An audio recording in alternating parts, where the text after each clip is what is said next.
Então, eu acho legal a gente entender que o Select Hub vai muito além do Globoplay. Ele está focado no epicentro, que é o provedor, que é a competitividade do pequeno provedor.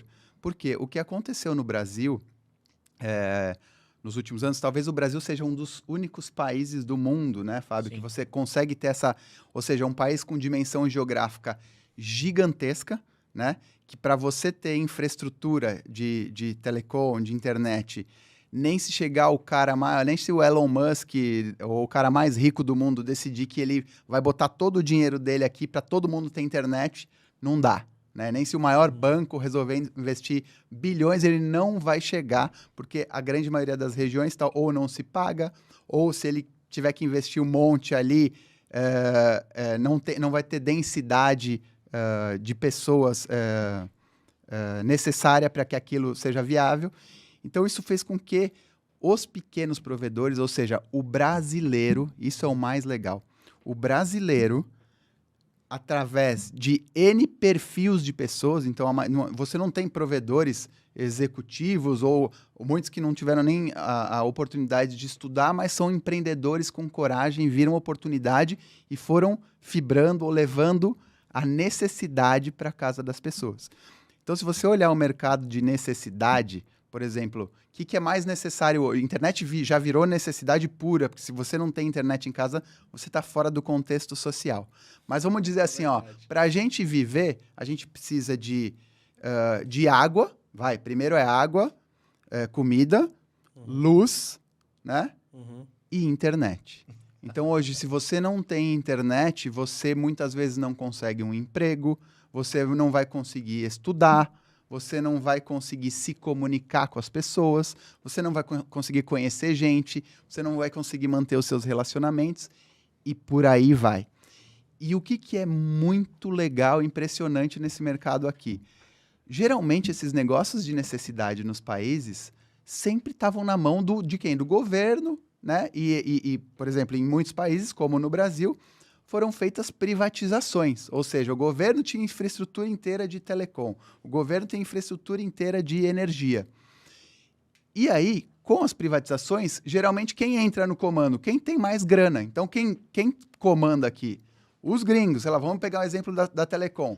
A TIM é italiana, são uma baita empresa, não tenho o que falar, mas são italianos. Né? Então, a Claro é mexicana, mas tem fundos de tudo quanto é lugar do mundo por trás.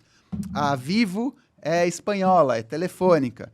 Então, assim, eu sempre brinco que a gente foi colonizado aqui no Brasil, conquistamos nossa independência, mas a gente continuou colonizado porque o dinheiro manda muito nos negócios.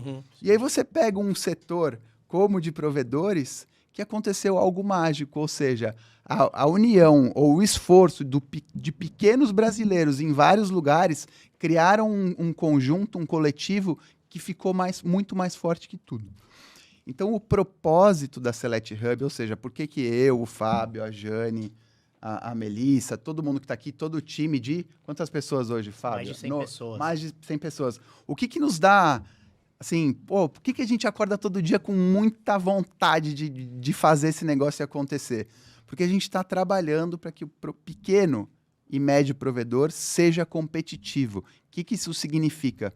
Que ele consiga ter os mesmos recursos ou possa competir de igual para igual com um gigante, por exemplo, como a Claro. Ou com ISPs gigantes hoje que tem capital na bolsa, né? Hoje é um mercado muito pujante, tem um comprando o outro, os caras estão ficando muito grandes, mas a gente trabalha para quê? Para que o pequeno tenha os mesmos recursos para que ele possa competir e ter o negócio dele sustentável, né? Então, isso parte da premissa de que para você ser competitivo como um empreendedor no negócio de telecom ou como um provedor, ninguém sabe de tudo, é impossível saber de tudo. Eu não sei de tudo, você não sabe de tudo.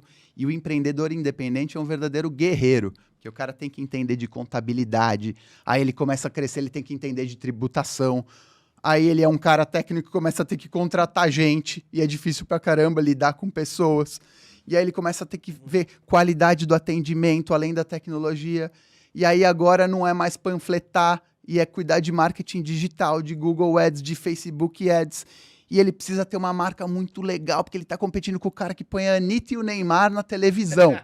Então ele precisa pensar em cada detalhezinho do negócio dele para ele poder crescer e prosperar.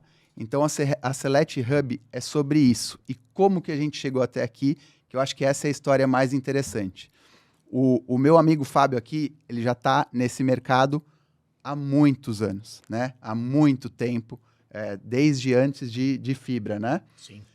Apesar disso, ele, junto com o João e com o Marcel, começaram lá em 2019 a Select, né? Com o propósito, sim, de atender os provedores, os pequenos e médios, e olhando isso. Mas no negócio de hardware. E logo eles perceberam que, poxa, vamos começar também usando a nossa capacidade de poder distribuir marcas bacanas, mas também já conheciam bastante a parte lá da China. Ou seja, pô, vamos empreender também, criar a nossa marca, um produto de qualidade, e aí criaram a Uni e começaram a desenvolver fabricantes na China e também importar. A Uni, que hoje é um sucesso, que vende o quê? 30 mil unidades mês, mais ou menos, de ONU? É um pouco menos, mas estamos indo bem de Uni. A partir disso, logo, esses caras aqui, juntos, perceberam o quê? Cara, tudo bem, a gente presta um serviço muito bom. O provedor teve um problema, a gente liga e resolve. Ele liga para a gente e resolve. Ele liga fácil, fala fácil, a gente é flexível, a gente tem valores legais para se conectar com essa galera. Mas espera aí, isso não basta. Por quê?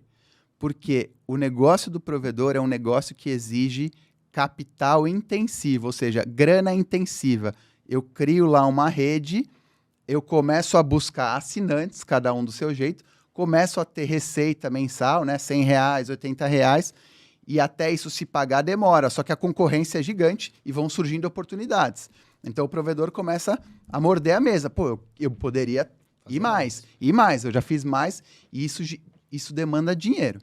Então eles viram que, poxa, essa é a principal dor talvez, porque só distribuir o hardware, muita gente também distribui, apesar da gente ter a nossa marca própria, o nosso serviço top. Uhum. Então, aí eles deram mais um baita passo de empreendedorismo, que trouxe mais visão para eles, que foi, cara, os bancos não olham para o provedor. Os grandes bancos, Bradescão, Itaú, Santander, etc., não conseguem olhar para o provedor, porque eles atendem do dono da padaria ao presidente da Vale do Rio Doce. Então, eles não têm a mínima ideia de nem como funciona e não teriam nem condições de avaliar o crédito de um provedor, e como eles não têm, os juros ficam muito altos. Então, eles deram mais um passo, foram entender, poxa, como que a gente constitui um fundo, atrai pessoas que entendem o nosso propósito para que a gente possa financiar essa galera a um preço justo, de forma rápida, entendendo o que eles são. E isso deu muito certo. Foi um baita case, então, de 2019 a 2021. Esses caras aqui cresceram junto com todos os provedores que cresceram junto com eles através disso.